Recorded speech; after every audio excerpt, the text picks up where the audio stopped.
जय हिंद मेरे प्यारे विद्यार्थियों।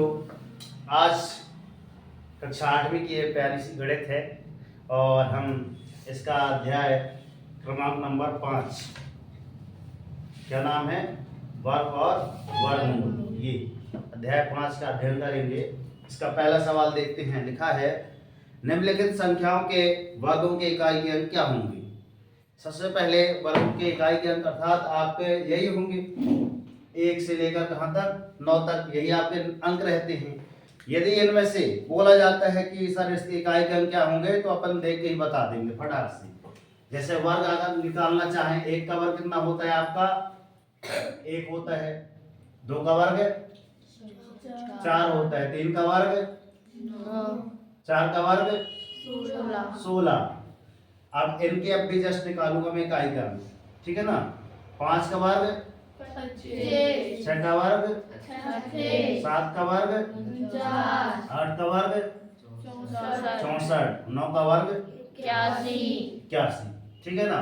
अब वर्ग के बाद में एक सारणी और बनाता हूँ, इकाई अंक। क्या लिखा है हमने, इकाई अंक लिखा है। यहाँ पुनः देखते हैं इकाई अंक आपके क्या आ रहे हैं। एक लाइन इसमें और थोड़ा सा जोड़ देना, जोड़ दोगे, जो हमने जोड़ दिया, जोड़ दिया। अब इसका इकाई का अंक क्या है आपका, 1। इसके इकाई का अंक क्या है, 2 का गुणा है ना, 2 बार करेंगे तो क्या आएगा आपका इकाई का अंक 4। 3 का गुणा 3 में करेंगे तो कितना आएगा आपका 9। 4 का गुणा 4 में करेंगे तो इकाई का अंक 16 तो आएगा, मगर इकाई का अंक कितना आएगा आपका 6 आ जाएगा। 5 का है ना, 5 गुणे 5 करेंगे तो 25 आएगा, मगर उसके इकाई का अंक कितना रहेगा आपका 5 रहेगा। इसी प्रकार 6 का 36 का 6 रहेगा, 7 का 9, 8 का 4, 9 का 1। अच्छे से थोड़ा सजा दो, जैसे अपन लोग भी टिकली के नहीं लगा लेते बिंदिया, तो अच्छे लगते हैं, तो इसको एक नियम को सजा दो।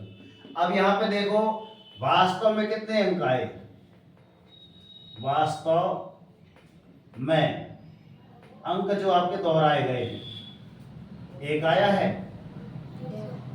2 आया था, नहीं, 4 आया है, फिर 5 आया है, फिर 6 आया है, फिर 9, फिर बस रेलगाड़ी, बस। मतलब आपकी यही अंक है जो बार बार दोहराते रहते हैं, ठीक है ना। कितने अंक है आपके, 1 2 3 4 5, 5 ही रहेंगे, ठीक है ना। वास्तव में अंक कितने रहेंगे आपके, कितने, 5 ही ऐसे नंबर हैं जो 4 बार वर्ग करने पर यही अंक बार बार दोहराते रहते हैं, ठीक है ना। इतना याद रखना। तो यहाँ पे हमने ये सारणी बनाई है, संख्या निकाले, वर्ग निकाले, इसके इकाई अंक हमने देख लिया। अब वास्तव में अंक कितने आए आपके, 1 4 5 6 और 9 आए। इसके अलावा कौन से अंक आपके नहीं आए हैं, मतलब इसमें अगर यहाँ 10 अगर सम्मिलित किया जाता तो आपको कितना आ जाता सर, 100 आ जाता, इसके इकाई अंक क्या हो जाता आपका, 0 हो जाता। तो इसमें अगर 0 सम्मिलित और कर लिया जाए, कितना कर लिया जाए सर, 0। मैं बताऊंगा 0 सम्मिलित क्यों किया हूँ। अब इसमें इसके अलावा कौन सा अंक नहीं आया, बताओ इसमें, 2 3 है ना। कौन कौन सा नहीं आया आपका, 2 नहीं आया सर, 3 नहीं आया सर, 7 नहीं आया और 8 नहीं आया, बाकी सब हो गए पूरे, ठीक है, पूरे हो गए। तो वास्तव में जो पहला क्वेश्चन दिया है आपका, है ना, पहले तो अपन क्या करते हैं, इकाई के अंक क्या होंगे, है ना। प्रश्न क्रमांक पहले की ओर जा रहे हैं। क्या लिखा है, वर्गों के इकाई के अंक क्या होंगे। पहला क्वेश्चन लिखा है, दूसरा लिखा है, तीसरा लिखा है, चौथा लिखा है, या आप ढेर सारे कर लेना, मैं 3 4 समझा रहा हूँ। पहला लिखा है आपका 81, दूसरा लिखा है सर 272, सर इसमें लिखा है 799, और इसमें कितना लिखा है 300, कितना लिखा 3885, 853 लिखा है। ये 3 4 सवाल मैंने बता दिया, प्रश्नावली के फर्स्ट वाले सवाल है। अब इनमें अगर इकाई का अंक पूछता है तो सर इसमें इकाई का अंक मतलब ये इसकी बात कर रहे हैं, तो इनका आप वर्ग कर दीजिए। 1 का वर्ग कितना आया था, 1 का वर्ग करेंगे क्या आया था आपका 1, सर 1 का वर्ग क्या आया है 1, सारणी याद होना चाहिए। सर 2 का वर्ग करें तो कितना आया था सर ये 4 मतलब ये इकाई के अंक निकल रहे हैं। सर 9 ठीक है, क्या है? सर 2 का वर्ग है 4 ऊपर वाले मेरे को कौन वाले? 9 का 9 में लिख अच्छा ये, अच्छा 9 का चलो सॉरी माय मिस्टेक, इधर लिखना था है ना। 2 का वर्ग ये है 4। ठीक है, वेरी गुड। प्रीति के लिए गुड क्लैपिंग करो भाई। और ये आपका 81 है ना। 81 तो आता है, इसका वर्ग जब निकालेंगे, मगर इकाई का अंक कितना आ जाएगा आपका? 1 है ना, इसलिए सारणी इंपॉर्टेंट है। और 3 का वर्ग आ जाएगा आपका ये 9 आ जाएगा। और समझ आ रही कि नहीं आ रही है? ये सारणी याद होनी चाहिए, जब याद होगी फटाफट देख के टिक करते जाओगे आंसर। ठीक है, इसी प्रकार आपका क्वेश्चन नंबर फर्स्ट हुआ है ना। दूसरा क्या बोलता है क्वेश्चन नंबर दूसरा, क्या बोल रहा है आपका? क्वेश्चन नंबर दूसरा क्या बोल रहा है? निम्नलिखित संख्याएं स्पष्ट रूप से पूर्ण वर्ग संख्या नहीं है। मतलब जो दी गई संख्याएं हैं, कौन कौन संख्याएं हैं? पहली संख्या, दूसरी संख्या, तीसरी संख्या, चौथी संख्या, पांचवी संख्या। संख्याएं बोलिए आप। 1057, फिर क्या लिखा है? 2000 कितना लिखा है? 23,453। फिर क्या लिखा है? पढ़ो सब कोई, एक कोई। 7,928। फिर क्या लिखा है? 1 2 3 4 5 6। कितने हैं? 3 दूनी 6। ठीक है, फिर आगे क्या लिखा है? 64,000 मतलब 1 2 3 0। फिर इसके बाद छठवां, फिर सातवां और ये 8वां। और है 8 सवाल है, तो बोलना थोड़ा सा। छठवां बोलो। 89,722। फिर 2,22,000 है। 000 2,22,000। हाँ, आगे 50 50 50 ऐसे ही। 1 50, 2 50, 3 50। ठीक, अब इसमें बोला है, अब ये पूर्ण वर्ग क्यों नहीं है? क्वेश्चन निकल के आ रहा है कि ऊपर जो दी गई है संख्याएं उपरोक्त संख्या का है, उपरोक्त संख्याएं क्या है? पूर्ण वर्ग नहीं है। संख्याएं पूर्ण वर्ग क्या है सर? नहीं।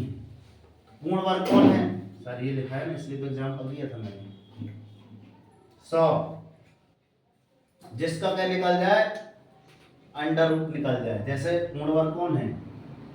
4, इसको क्या लिख देंगे सर? Under root 2 × 2। इससे क्या निकल के आ जाएगा आपका? 2। पूर्ण वर्ग ये हो जाएगा। रूट जिसका निकल जाए, जैसे 100 का निकल जाता है सर, क्या निकल जाएगा? 10 गुणा। ठीक, पूर्ण वर्ग संख्या ये कहलाती है। अब ये कहलाएंगे है ना, इसकी बात कर रहा हूं। मतलब यहाँ पे कितना होना चाहिए? 4। तो यहाँ पे कुछ यहाँ पे जो लिखी है बस, ये मैं जो लिखवाया था वास्तव में अंक। तो वास्तव में अंक मतलब अगर इनकी इकाई के अंक क्या होते हैं? इकाई के अंक क्या होते हैं आपके? 0 9 6 5 4 1। इनमें से हैं? बताओ है क्या? सर यहाँ पे 7 है सर यहाँ पे 3 है सर, यहाँ पे 8 है, यहाँ पे दूनी 2 है सर, यहाँ पे दूनी 2 सर, यहाँ 0, यहाँ भी 0। इसलिए उपरोक्त संख्याएं पूर्ण वर्ग नहीं है। That clear? माइंड में गई बात? है गई? इसलिए संख्याएं जो लिखी हैं पूर्ण वर्ग नहीं है। अगर पूर्ण वर्ग होती तो पूर्ण वर्ग के लिए कंडीशन हमने पहले लिख दी है। पूर्ण वर्ग अगर होती तो पहले की कंडीशन लेती हैं। और क्यों नहीं है पूर्ण वर्ग? है ना, इकाई के अंक ये है पहली कंडीशन। ये दूसरी कंडीशन क्या होती है कि लास्ट में जो आपकी शून्य की संख्या होती है, शून्य कितने होने चाहिए? सम होना चाहिए। शून्यों की संख्या क्या होना चाहिए? शून्य होना चाहिए, वो सम होना चाहिए। क्या लिखना है? सम होना चाहिए। अर्थात यहाँ पे देखो शून्यों की संख्या कितनी है सर? सम है कि विषम है? 3 क्या है? विषम है ना। यहाँ भी देखो ये क्या है? एक क्या है? समय की विषम है, एक क्या है, समय की विषम। तो बात समझ में आ रही है? अगर शून्यों की संख्या सम होती तो आपका क्या कहलाता, पूर्ण वर्ग होता, मगर आपकी शून्यों की संख्या क्या है, विषम है, अलग अलग है, इसलिए पूर्ण वर्ग नहीं है। ऐसा आप सभी क्वेश्चनों का जवाब ऐसा देंगे, सारणी बनाकर ही देंगे, और ये सारी चीजें जैसे मैं बताया वैसे आप करेंगे। बात समझ में आई? इतनी बात क्लियर? ठीक है, तो मिलते हैं नेक्स्ट वीडियो में। और ये वीडियो अच्छी लगी हो तो कृपया लाइक करके और कमेंट जरूर करें कि मैंने कैसे पढ़ाया आपको कुछ इनमें से एक बात सीखने को मिली, यदि मिली हो तो आप अपना नाम पता जरूर बताएं कि आप कहाँ से मुझे देख रहे हैं। और यदि इसी प्रकार आप नवोदय की तैयारी करना चाहते हैं, मींस का मेरिट की तैयारी करना चाहते हैं, पहली से लेकर 12वीं तक की तैयारी करना चाहते हैं, तो आपका स्वागत है सोनल कोचिंग क्लासेस में। आप मुझे यूट्यूब में सर्च कर सकते हैं, जैसे आप करेंगे सर्च सोनल कोचिंग क्लासेस, चाहे आप गूगल में भी डाल सकते हैं, करके देख लीजिएगा। ठीक है, तो जय हिंद, वंदे मातरम, भारत माता की जय। कर दिखाओ ऐसा कि दुनिया करना चाहे आपके जैसा। और उठो जागो संघर्ष करो, जब तक नहीं रुकना जब तक कि आपको आपका लक्ष्य न मिल जाए। डेली मॉर्निंग उठकर अपने लिए एक टारगेट सेट कीजिए, एक छोटा सा टारगेट लीजिए, मगर डेली मॉर्निंग में टारगेट उठकर जरूर सेट कीजिए। आज का टारगेट क्या था? डेली मॉर्निंग उठकर टारगेट सेट जरूर करना है ना, कि आज मेरे को ये करना है, मतलब जैसे मैंने लिख लिया है ना, 1 बजे लिख लिया है, मतलब उसमें कुछ टारगेट होगा, इसलिए मैं हमेशा पेन रख के चलता ही हूँ, है ना। वो भी आप करें, दिमाग में सेट कर लें, जो भी चीज़ रखना है वो दिमाग पर रख लें बिल्कुल।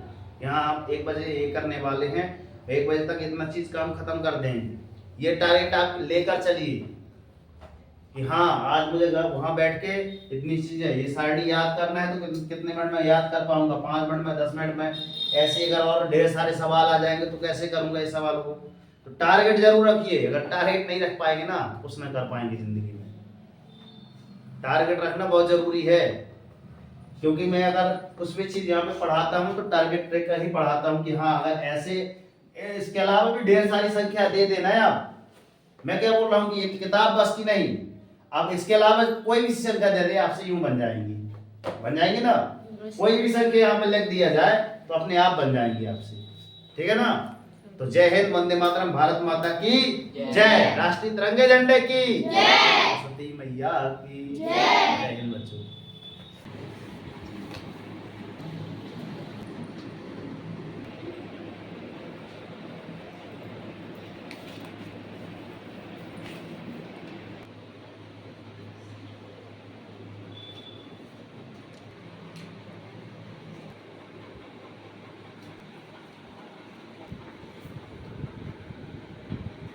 कुर्सियाँ खाली आपके लिए हैं, आप जल्दी से आइए, इनके नाम लिख के लाइएगा। तो हेलो, थोड़ा सा ध्यान दीजिए इधर। हेलो, ये तो हो गया पूरा कोर्स। अब चलते हैं, यहाँ पे कुछ टेस्ट वगैरह लिखा रहता है कि सोमवार टेस्ट, जो 55 अंक लाते हैं उनके लिए इनाम का यहाँ पे विशेष प्रावधान रखा गया है, प्रावधान इंतजाम किया गया है ना। ये अपन ही कौन है? नमन भैया, 35 अंक लिखते जाना, नंबर कितने नंबर? 35 अंक। लो तो बताना सारणी किसकी ऐसी, नाम हम लिखते जाना फटाक से, बताना फर्स्ट सेकंड कौन आया। 54 नंबर अर्पिता राय, लिखते चलो थोड़ा जल्दी जल्दी। नीलेश भैया 44,